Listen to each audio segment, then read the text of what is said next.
Oke, selamat siang semuanya. Kembali lagi di Ngompol. Apa itu Ngompol?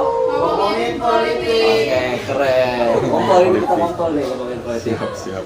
Oke, di episode yang kedua ini, di siang hari ini ya, kita akan ngebahas lagi tentang politik, cuman berbeda dengan pembahasan yang di episode pertama.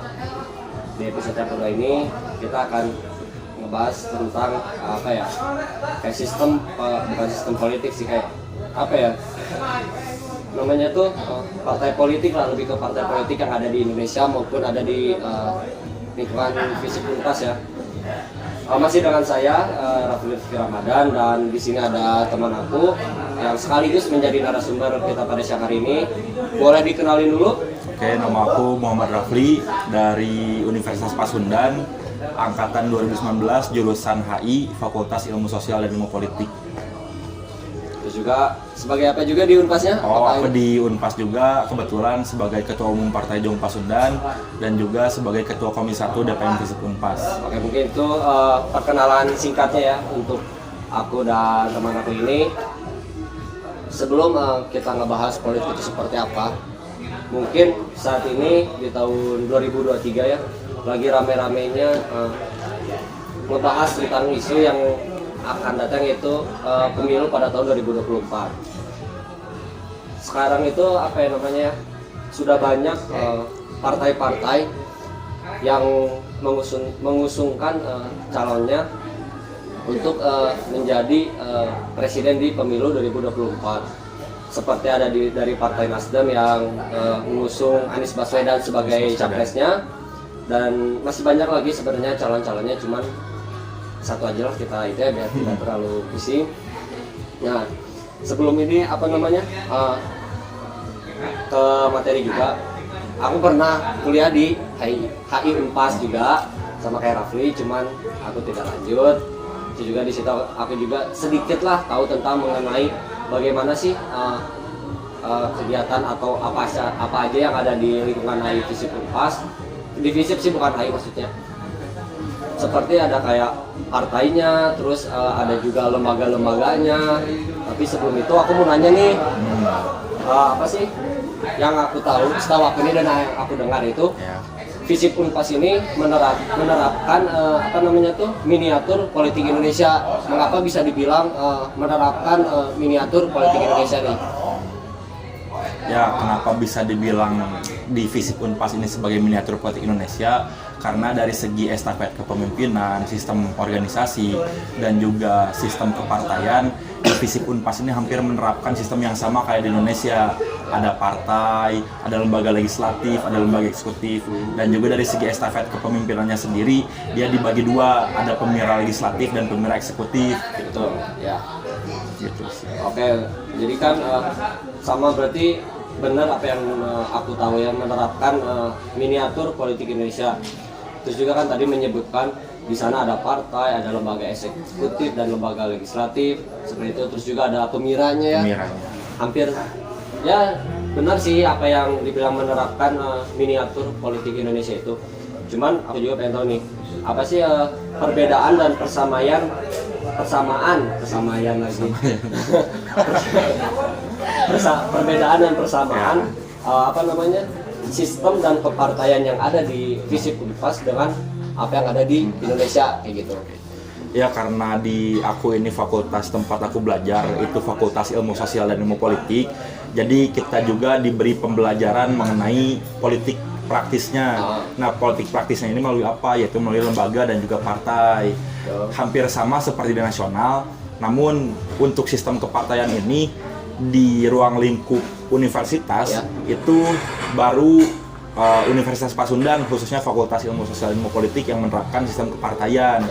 Nah, untuk di kampus-kampus lain sejauh ini baru ada UGM dan UI yang menerapkan sistem kepartaian. Berarti gitu. Ada 3 kampus nih. Ada 3 kampus. Nah, cuman karena di kita ini Visip, otomatis para pemangku kebijakan di Visip, khususnya kampus aku, ya menerapkanlah sistem kepartaian untuk memberikan pembelajaran politik kepada mahasiswa melalui politik praktis. Terus persamaannya apa? Seperti politik yang ada di Indonesia, ya hampir sama, namun ada juga beberapa perbedaan. perbedaannya itu kita nggak ada lembaga yudikatif. Kalau misalkan kita menganut kepada sistem trias politika, kan ada lembaga legislatif, lembaga eksekutif, dan juga lembaga yudikatif kan. Nah, sedangkan di tempat aku belajar, di tempat aku kuliah, itu cuma ada lembaga legislatif dan eksekutif, yang dimana sistem pemilihannya pun sama seperti pilkada atau pemilu legislatif dan pemilu eksekutif. Ada juga yang namanya parliamentary threshold, yang dimana partai-partai di FISIP yang mengikuti kontestasi politik itu harus lolos parliamentary threshold dulu baru bisa mencalonkan di eksekutif gitu. Nah, cuman sayangnya di kampus aku ini masih belum siap untuk menerapkan yang namanya lembaga yudikatif gitu. Nah, itu menjadi perbedaannya mungkin. Gitu. Nah, terus persamaan kecilnya ya sama seperti nasional. Dalam skala jurusan itu pemimpinnya disebut gubernur, sama kayak di pilkada nasional ya, gubernur, dan juga pucuk pimpinan teratasnya disebut presiden. Nah, dan untuk DPM-nya sendiri itu hampir sama seperti DPR RI lah gitu. Ada beberapa komisi juga ya? Ya, ada komisi-komisi juga, ada komisi 1, komisi 2, dan komisi 3. Nah, cuman kan kalau di nasional ini DPR RI itu setiap komisinya punya kemitraan dengan kementerian-kementerian yang terkait dalam lembaga lagi eksekutifnya. Nah, tapi kalau di kita, ketiga komisi ini dibagi tugasnya. Nah, komisi 1 khususnya itu mengenai legislasi. Komisi 2 mengenai audit, dan komisi 3 mengenai advokasi yang membantu mahasiswa untuk mengadvokasi pembayaran DPP apabila misalkan mahasiswa tersebut belum mampu untuk membayar DPP gitu. Itu dibantu oleh DPM gitu. Aku juga pengen tahu nih, tadi kan ada komisi 1 teh membahas tentang legislasi ya.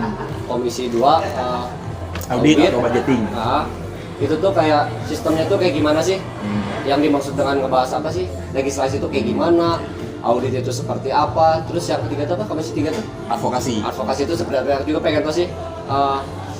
Kayak ini tuh seperti apa cara pembagiannya tuh? Oke. Nah, kalau untuk komisi 1 terkait dengan legislasi, itu tuh dia membuat atau menginisiasi pembuatan produk hukum seperti undang-undang ataupun peraturan yang nantinya diberlakukan di ruang lingkup kemahasiswaan divisi Unpas. Sama seperti di nasional, yang membuat undang-undang dan peraturan itu kan DPR. Nah, kalau di kita itu DPM, khususnya Komisi 1. Nah, itu terus Komisi 1 juga bertugas untuk mengawasi aparatur organisasi di setiap lembaga kemahasiswaan yang ada, khususnya himpunan dan BEM. Nah, ketika memang ada aparatur organisasi yang memiliki masalah, Komisi 1 di sini berhak untuk menindak dan juga mengklarifikasi terkait dengan permasalahan-permasalahan yang ada. Nah, untuk Komisi 2 mengenai budgeting, Komisi 2 ini per 3 bulan sekali itu mengaudit pengeluaran dan pemasukan tiap-tiap lembaga kemahasiswaan untuk menghindari tindak pidana korupsi ataupun biasa cuan-cuan lah kalau misalkan di skala kemahasiswaan. Nah, itu untuk menghindari hal tersebut. Di DPR RI pun sama seperti itu. Kita DPR berfungsi untuk mengaudit ataupun mengawasi pengeluaran dari lembaga eksekutif. Nah, biar jelas lah ya kemana uangnya itu ya. Nah, kan kalau di DPR RI itu dia biasanya sebelum program kerja lembaga eksekutif ini dibuat, itu kan ada yang namanya rancangan anggaran biaya. Nah, rancangan anggaran biaya ini nanti kan biasanya disepakati oleh DPR RI. Nah, sama halnya di DPM juga seperti itu. Sebelum proker-proker yang dibuat oleh BEM dan himpunan, itu tuh nantinya anggaran-anggarannya tersebut akan diperiksa dan juga akan disepakati terlebih dahulu apakah berhak untuk diberikan anggaran segini atau enggak gitu. Nah, untuk Komisi 3 ini mengenai advokasi dan pengawasan. Nah, pengawasannya mengenai apa? Mengenai proker-proker yang dilaksanakan oleh lembaga eksekutif. Apakah memang prokernya ini bermasalah atau tidak, atau cocok diterapkan kepada mahasiswa di ruang lingkup FISIP atau tidak gitu. Dan advokasinya juga seperti advokasi pada umumnya lah, cuman spesifiknya untuk Komisi 3 ini advokasinya mengenai DPP gitu. Jadi sampai saat ini gitu, kampus yang baru ada advokasi mengenai DPP itu baru di FISIP Unpas. Karena dari lembaga kemahasiswaannya sendiri itu mendorong kepada pihak dekanat untuk memberikan keringanan terhadap terhadap mahasiswa apabila masih ada yang belum bisa membayar DPP gitu. Nah, karena DPM ini kan dia Dewan Perwakilan Mahasiswa. Berarti ya tugasnya pun harus mewakili suara-suara mahasiswa gitu, termasuk betul, mengenai keuangan. betul. Terus juga apa sih namanya? Ini kan termasuk organisasi atau kelembagaan berarti ya. Berarti ini kan kehitungnya di apa sih di lingkungan FISIP Unpas itu jelas diakuinya dan sah keberadaannya. Oke, berarti hampir sama seperti apa namanya yang ada di sistem politik yang ada di Indonesia juga ya. Cuman nggak jauh berbeda, cuman pasti ada persamaannya baik itu satu ataupun dua seperti itu. Terus juga tadi kan dijelasin sekelas gubernur itu tuh sekelas himpunan, terus ada pimpinan tertingginya presiden berarti dipegang di BEM gitu. Nah, dalam apa namanya estafet kepimpinan si organisasi ini ada apa sih, apakah sama dengan yang ada di Indonesia dalam memilihnya atau ada perbedaan? Nah, untuk sistem pemilihannya ya sama seperti di Indonesia, karena kita ini disebutnya miniatur politik Indonesia. Jadi sistem pemilihannya ini one man one vote atau pemilihan serentak lah. Di situ setiap mahasiswa yang memiliki hak untuk mencoblos itu diberikan haknya. Seluruh mahasiswa yang masih aktif menjadi mahasiswa FISIP Unpas itu diberikan hak untuk mencoblos. Nah, runtutannya seperti apa? Nah, kalau di DPR, kalau di skala nasional itu kan apa namanya runtutannya pasti pemilu legislatif terlebih dahulu. Nah, sama seperti di kampus saya juga, runtutannya itu pemilihan legislatif untuk mencoblos anggota DPM. Nah, itu biasanya diikutsertakan oleh setiap partai. Setiap partai yang ada di FISIP Unpas mengusungkan 10 calon anggota DPM untuk ada di surat suara, yang nantinya surat suara tersebut akan dijadikan sebagai bahan pencoblosan lah untuk mahasiswa gitu. Nah, terus untuk agar partai politik yang ada di FISIP Unpas ini bisa lanjut pemilihan kepada pemilihan eksekutif, itu harus lolos parliamentary threshold dulu. Nah, parliamentary threshold ini apa? Parliamentary threshold ini merupakan ambang batas agar setiap partai berhak untuk mencalonkan calonnya di pemilihan eksekutif untuk mencalonkan apa namanya calon gubernur dan calon presiden gitu. Oke, berarti sama ya kayak kalau di nasional itu disebutnya pemilu, kalau di lingkungan FISIP Unpas disebutnya pemira. Terus juga untuk kayak legislatif gitu kan mencalonkan 10 anggotanya nih ya. Apakah itu ada apa sih namanya? Berapa persen untuk ini atau itu? Berarti kan kita tarik dulu mundur deh sebelum ke itu. Berarti kan kalau gitu berarti ada beberapa partai kan. Nah, untuk partai yang ada di lingkungan FISIP Unpas ini totalnya keseluruhan itu ada berapa partai sih? Untuk saat ini yang terverifikasi oleh KPUM FISIP Unpas itu ada 6 partai. Ada Partai Jong Pasundan, ada Partai Paspor, Partai Disip, Partai Kompas, Partai Parma, dan juga Partai Jendela Kesatuan. Dan itu merupakan partai-partai yang memiliki hak atau landasan untuk mengikuti pemira di kampus kita. Itu. Berarti pasti ada apa sih namanya jumlah kursi yang sama aja kayak dengan di Indonesia gitu kan. Itu ada pembagiannya tidak kayak misalnya untuk partai pemenang berapa dan seterusnya itu. Nah, kalau untuk pembagian kursi, jadi prosesnya itu mekanismenya total suara yang masuk ke kotak suara itu nanti dibagi 35. Nah, 35 ini dari apa? Dari kursi DPM. Jadi misalkan ada 2000 suara mahasiswa yang masuk kotak suara. Nah, 2000 ini dibagi 35, misalkan hasilnya 60. Nah, berarti setiap partai untuk mendapatkan satu kursi ini harus mendapatkan 60 suara gitu. Cukup ini ya, menarik yang ada di lingkungan FISIP Unpas ini. Kayaknya emang benar belum semua kampus ya menerapkan sistem ini. Cuman kalau bagi aku pribadi sih ini sesuatu apa namanya pembelajaran politik yang cukup menarik ya. Terkadang kan di mata anak muda politik itu terlihat kayak rumit lah atau kayak kita tidak kayak nggak pengen gitu ya. Cuman kan di Indonesia juga si partai politik ini harus sebagai yang melakukan sosialisasi politik kepada masyarakat lain kan. Cuman pada kenyataannya si partai politik ini belum melakukannya dengan maksimal kayak gitu. Cuman kalau di lingkungan FISIP Unpas ini berarti kan si partai politiknya emang benar apa sih namanya, mensosialisasikan ya. Jadi mahasiswa juga emang belajar politik ya, politik praktis gitu. Emang tidak hanya di lingkungan kelas saja, berarti kan dia di lingkungan luar juga mendapatkan pembelajaran politik ini. Seperti itu. Seharusnya apa ya? Yang ada di Indonesia nih kayak partai politik ini, seharusnya bisa melihatlah kayak pembelajaran politik ini sangat penting, emang harus adanya dilakukan kayak gitu. Jadi agar semua orang juga tidak buta terhadap politik kayak gitu kan.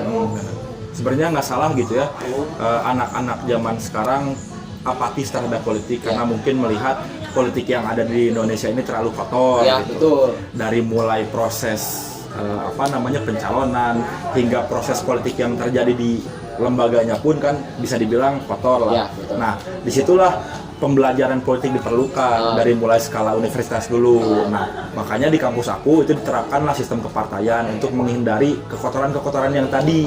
Sehingga nantinya ketika mahasiswa ini sudah lulus kuliah, kemudian ingin ikut serta dalam proses politik nasional, dia sudah pernah setidaknya beradaptasi lah. Ya, betul. Gitu. Bagus sih kalau menurut aku ya, kayak penerapan sistem politik ini di lingkungan Unpas gitu ya. Cuman aku juga pengen tahu lah partisipasi mahasiswa terhadap proses politik yang terjadi di lingkungan FISIP Unpas ini seperti apa sih? Kadang kan juga kayak orang di luar sana mungkin merasa ada yang malas atau kayak nggak penting lah politik ini seperti apa, kayak bukan ranah kita. Cuman partisipasi mahasiswanya seperti apa gitu? Kalau untuk partisipasi mahasiswa terhadap proses politik yang terjadi di kampus saya ini sebenarnya masih bisa dikatakan baik gitu. Namun ada beberapa hal yang menjadi evaluasi bagi stakeholder yang ada di FISIP tentunya. Nah, partisipasinya ini untuk setiap pemira yang dilaksanakan itu hampir 80% mahasiswa yang aktif ikut serta dalam proses pencoblosan. Nah, itu kan bisa dikatakan sebagai langkah yang bisa dikatakan sukses lah bagi stakeholder yang ada, karena bisa merangkum mahasiswanya untuk ikut serta dalam proses partisipasi politik gitu. Nah, tapi sayangnya ketika pemira ini sudah terlewati, mahasiswa ini cukup apatis juga sebenarnya terhadap dinamika kelembagaan yang ada. Dia tidak bisa atau tidak mau untuk mengikuti updatean yang teranyar terkait dengan dinamika politik yang ada gitu. Nah, disitulah tugas partai politik untuk melakukan sosialisasi politik terhadap mahasiswa gitu sih. Berarti emang cukup antusias lah ya di mata mahasiswa ini. Terkadang kan kayak banyak juga mahasiswa yang merasa kayak kayak kita ikut-ikutan politik atau kayak ikut urusan capul gitu. Oke. Terus juga tadi aku Rafli ini sempat sama Rafli nih ya, maaf ya. Sempat menyinggung tentang kayak politik itu kotor dan sebagai dan lain hal lah. Cuman di lingkungan FISIP Unpas ini, setelah berjalannya si partai politik ini, apakah ada proses-proses kotor ini pernah terjadi atau apa? Mungkin kita tidak menyebutkan partai atau apa, cuman yang pernah Rafli alamin seperti apa sih? Apakah ada politik kotor seperti itu? Sebenarnya untuk kekotoran dalam politik itu sebenarnya suatu hal yang tidak bisa dipisahkan ya. Pasti ada aja proses kotor-kotornya. Cuman disitulah kedewasaan kita untuk meminimalisir kekotoran yang ada. Nah, itulah yang disebut sebagai pendewasaan politik bagi mahasiswa-mahasiswa yang mengikuti kontestasi gitu. Nah, makanya kalau dari aku sebagai ketua umum salah satu partai yang ada di FISIP, selalu menerapkan kepada kader-kader aku untuk menjauhi hal-hal tersebut gitu. Gitu sih. Berarti tadi juga sempat ada kadernya berarti ya. Untuk kayak kita pengen masuk ke partai politik ini, apakah ada syarat khusus atau emang semua mahasiswa bisa masuk nih? Untuk syarat sih sebenarnya nggak ada syarat khusus ya. Yang jelas dia terdaftar menjadi mahasiswa aktif Fakultas Ilmu Sosial dan Ilmu Politik Universitas Pasundan. Itu karena kenapa nggak ada syarat-syarat yang spesifik? Itu untuk membatasi atau untuk menghindari kemalasan mahasiswa gitu. Makin banyak syarat, makin malas mahasiswa untuk ikut serta gitu kan. Nah, karena ya partai politik butuh kader juga. Partai politik butuh mahasiswa sebagai nahkoda untuk menjalankan roda organisasi partai itu. Oke. Jadi untuk si sistem kepartaian yang ada di apa sih namanya, yang dianut divisi Unpas itu seperti apa sih? Kalau untuk sistem kepartaian, seperti yang kita ketahui bersama-sama gitu, di setiap negara yang ada di dunia ini kan menganut sistem kepartaian yang berbeda-beda ya. Ya. Seperti halnya di Amerika. Jadi Amerika menganut sistem kepartaian biparti atau hanya ada 2 partai yang mengikuti kontestasi politik. Ya. Nah kalau di Indonesia itu ada multipartisme, Ya. yaitu lebih dari 2 partai yang mengikuti kontestasi politik. Ya. Nah sama halnya seperti di kampus aku juga gitu.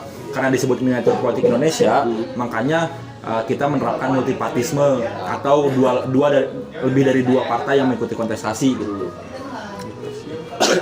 Terus juga saya juga pengen tahu nih, kayak apakah setiap untuk sebelumnya udah berapa tahu nggak apa sih ini tuh udah sistem kepartaian ini yang ada di Visip Unpas menerapkan miniatur politik ini udah berapa lama sih, atau dimulai dari kapan sih? Kalau untuk dimulainya itu dari 2006. Nah, dari 2006 ini pada saat itu yang menginisiatori atau mempelopori sistem kepartaian dari DK-nya sendiri. Tujuannya untuk apa ya? Untuk memberikan pembelajaran kepada mahasiswa. Nah, dari 2006 sampai 2022 berarti udah berapa tahun tuh? Dari 2002 sampai 2023 sekarang berarti. udah 21. 2002 kan? Ya. Sekarang 2023. Dari 2006, 2006. 4, 14, 17 tahun lah ya. 17 tahun berarti udah 17 berjalan. tahun udah berjalan. Nah, dari tahun ke tahun pasti ada perbaikan-perbaikan untuk mensempurnakan lah Ya. sistem kepartaian yang ada gitu. Oke. Berarti udah 2006 cukup lama, ya? Lama. Cukup lama menganut sistem kepartaian ini. Cuman apa ya? Terus juga kan kalau di Indonesia tuh setiap ada pemilu pasti ada kampanye dan lain-lain lah. Ya. Apakah di Visip Unpas ini juga pasti ada kampanyenya kah, atau seperti apa? Ya, ada. Kalau ya pasti ada juga gitu ya. Setiap pemira di setiap kampus manapun, setiap sistem politik manapun pasti ada yang namanya kampanye. Ada sih. Juga apa namanya? Aku juga pengen apa sih namanya? Pengen tahu lah dari sudut pandang Rafli tentang apa sih namanya? Partai politik yang ada di Indonesia itu seperti apa sih sejauh ini, dari sudut pandang aja sih seperti apa? Kalau partai politik yang ada di Indonesia Ya. nasional, sudut pandang seperti apa dulu nih? Ya sudut pandang dalam Dalam hal apa? proses apa ya? Sosialisasi politik deh, kayak gitu. Gimana sih? Apa yang dampak yang dirasakannya itu seperti apa sih? Sebenarnya nggak ada yang salah dengan partai nasional yang ada gitu. Karena ya tugas partai nasional untuk melanjutkan estafet kepemimpinan gitu, yang tujuannya untuk meraih sebuah kekuasaan. Ya. Nah, cuman yang perlu diperbaiki adalah antusiasme masyarakat terhadap dinamika politik yang terjadi gitu. Masyarakat kan seringkali tidak mengetahui atau masih tabu lah Ya. dinamika politik yang ada seperti apa. Terus juga tidak mengetahui mana yang baik, mana yang buruk. Karena kultur masyarakat Indonesia mengenai politik ini masih menerapkan asas primordial atau asas kedekatan. Oke. Gitu. Jadi ya masyarakat Indonesia mencoblos misalkan karena faktor keluarganya mencoblos siapa gitu. Nah, itu yang bisa diperbaiki lah mungkin gitu sih. Oke. Cukup apa sih namanya? Menarik ya sistem kepartaian ini. Cuman sejauh Rafli nih sebagai ketua partai politik salah satu yang ada di lingkungan Visip Unpas, aku juga pengen tahu sih apakah partai itu emang harus apa sih namanya, bisa membuat mahasiswa ini jadi paham politik kah, atau ada agenda-agenda tertentu yang membahas kayak bukan partisipasi politik, kayak belajar politik seperti apa? Apakah ada agenda-agenda tertentu nggak? Pastinya ada. Jadi salah satu fungsi partai di kita itu merupakan selain partisipasi politik ya, ada juga pendidikan politik. Nah, setiap partai yang ada di kampus kita ini wajib untuk memberikan pendidikan politik terhadap mahasiswa. Tujuannya untuk apa? Untuk memberikan pelajaran lah kepada mahasiswa terkait dengan politik praktis dan politik akademisnya seperti apa gitu. Dan itu wajib diberlakukan oleh setiap partai yang ada. karena nantinya ketika partai-partai tersebut tidak memberikan pendidikan politik, dia tidak bisa ikut serta dalam proses pemira gitu, dan tidak bisa terverifikasi oleh KPUM. Berarti emang ada apa sih namanya, agenda-agenda itu emang diwajibkan gitu ya Diwajibkan. Untuk si partai politik ini. Cuman apakah sih pernah nggak kayak ngebuat survei atau apa di lingkungan Visip Unpas ini kayak bahwa partai politik ini dan lembaga-lembaga lain itu sangat membantu si mahasiswa ini menyuarakan suara-suaranya gitu. Kadang kan kalau melihat berkaca di politik nasional kayak partai ini, kadang suara kita atau suara masyarakat itu tidak terwakilkan, Ya, betul kan? Apakah pernah ada survei yang membuktikan kalau si partai politik yang ada di lingkungan Visip Unpas ini pernah apa sih namanya emang ke apa sih namanya Menyalurkan keresahan mahasiswa. menyalurkan keresahan-keresahan apa tidak kayak gitu? Ya, sejauh ini terkait dengan survei, setiap partai pasti pernah melakukan survei kepada mahasiswa. Nah, tapi tujuannya terkait dengan survei tersebut itu masih dalam hal kampanye gitu. Jadi surveinya bukan pure untuk mengetahui apakah keresahan mahasiswa tersampaikan atau tidak, tapi untuk kampanye. Nah, tetapi sejauh ini alhamdulillah gitu, keresahan-keresahan mahasiswa yang ada itu tersampaikan semuanya. Karena apa? Karena adanya DPM, Dewan Perwakilan Mahasiswa, yang mewakili mahasiswa untuk menyalurkan keresahan-keresahannya. Contoh konkretnya apa? Ya tadi dengan adanya advokasi, itu. Berarti mahasiswa sangat terbantu lah ya dengan seperti ini itu.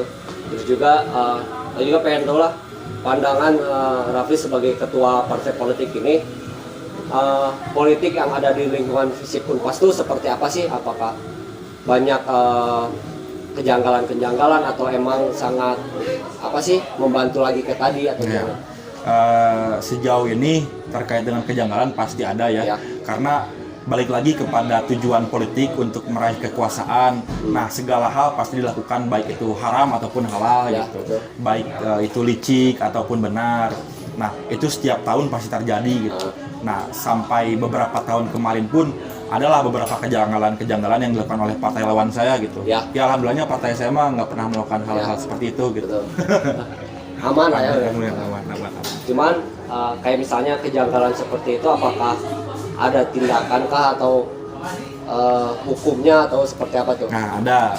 Jadi balik lagi gitu ya, yang membuat landasan hukumnya ini DPM. Ada yang namanya Undang-Undang Partai Mahasiswa nomor 3 tahun 2014. Nah, Undang-Undang Partai Mahasiswa ini untuk apa? Untuk mengontrol setiap partai yang ada di Visip Unpas terkait dengan proses politiknya, dinamika politiknya, dan juga tujuan-tujuan politiknya. Nah, terus untuk bab pelanggaran itu ada di Undang-Undang Pemira. Nah, ada bab mengenai pelanggaran-pelanggaran yang tidak boleh dilakukan oleh partai-partai yang ikut serta dalam pemira gitu. Dan itu ada landasan hukumnya. Berarti terstruktur dan jelas lah ya. Ya, betul. Itu juga apa sih namanya? Aku juga pengen tahu lah apa sih kayak kalau namanya tuh politik yang Rafli harap tuh apakah miniatur politik ini bisa diikuti oleh semua kampus yang ada sebagai pembelajaran politik kah, atau emang nggak harus semua kampus itu menerapkan seperti ini gitu? Harapannya sih ya semoga gitu ya, setiap kampus yang ada di Indonesia bisa menerapkan sistem politik yang sama seperti di kampus aku gitu untuk memberikan pembelajaran politik. Nah, cuman sayangnya kan kampus-kampus ini kental dengan organ eksternalnya gitu ya. Nah, organ eksternalnya ini yang biasanya ikut serta dalam proses politik gitu, dan itu yang menjadi hambatan-hambatan lah untuk kita bisa mengaplikasikan sistem kepartaian di seluruh universitas yang ada gitu sih.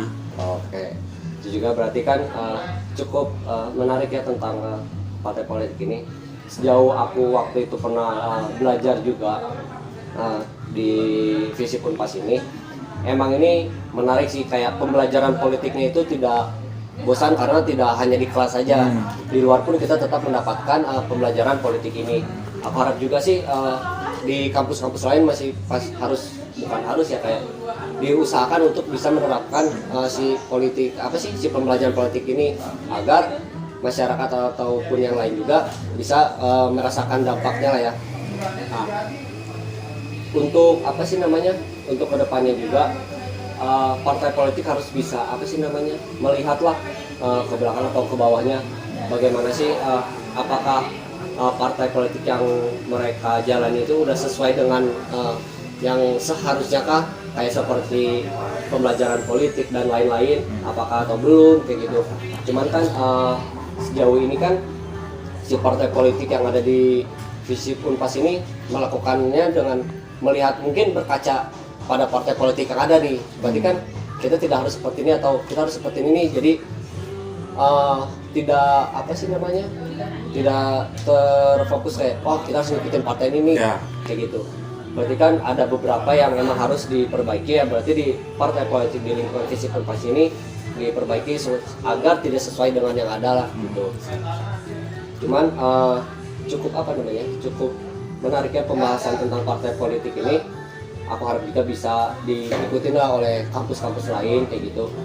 Karena menurut aku mungkin yang menjadi apa sih, dilihat anak muda menjadi kayak malas atau untuk belajar politik, mungkin si sistem bagaimana orang apa sih namanya, melakukan sosialisasinya kayak gitu. Mungkin kayak cuma di kelas mereka pasti merasa bosan, kayak kita cuma membahas teori tapi tidak dengan prakteknya kayak gitu. Seharusnya kan kita juga bisa ada prakteknya, jadi bisa ada wadah yang bisa dijadikan sebagai praktek lah ya. Jadi ada wadahnya juga yang kayak menampung semuanya itu, jadi kita bisa langsung terjun bagaimana sih ternyata kayak gitu. Berarti sangat apa namanya, menarik ya untuk pembahasan partai politik ini. Sebenarnya masih apa namanya, masih bisa, aku ingin mengupas lebih dalam lagi, cuman kita terkendala satu dan lain hal ya. Mungkin di lain kesempatan kita bisa belajar tentang politik lagi, bisa apa sih namanya, lebih tahu lagi politik itu seperti apa sih. Karena kan politik tidak hanya tentang partai, pemilu, dan apa sih namanya, legislatif, apa sih namanya, lembaga-lembaganya kayak gitu. Masih banyak apa namanya, pembelajaran politik ini. Jadi untuk kalian semua jangan pernah merasa bosan atau merasa malas untuk belajar politik, karena politik ini sangat apa namanya, penting dan membantu kita ya, biar tidak buta juga ya terhadap politik yang ada sekarang itu. Tapi mungkin sekian aja dari pertemuan kita kali ini. Mungkin kedepannya apa sih kita bisa lebih bertemu di lain waktu untuk membahas tentang politik ini. Aku dan teman-teman, wakil teman-teman juga mengucapkan terima kasih kepada Rafli udah apa sih namanya, menjadi narasumber di podcast Ngompol episode 2 ini. Juga untuk teman-teman jangan pernah bosan juga nonton podcast kita. Semoga bisa bertemu lagi di lain waktu. Aku Rafli dan teman saya Rafli juga izin pamit undur diri. Semoga kita bisa bertemu di episode selanjutnya. Terima kasih yang telah nonton.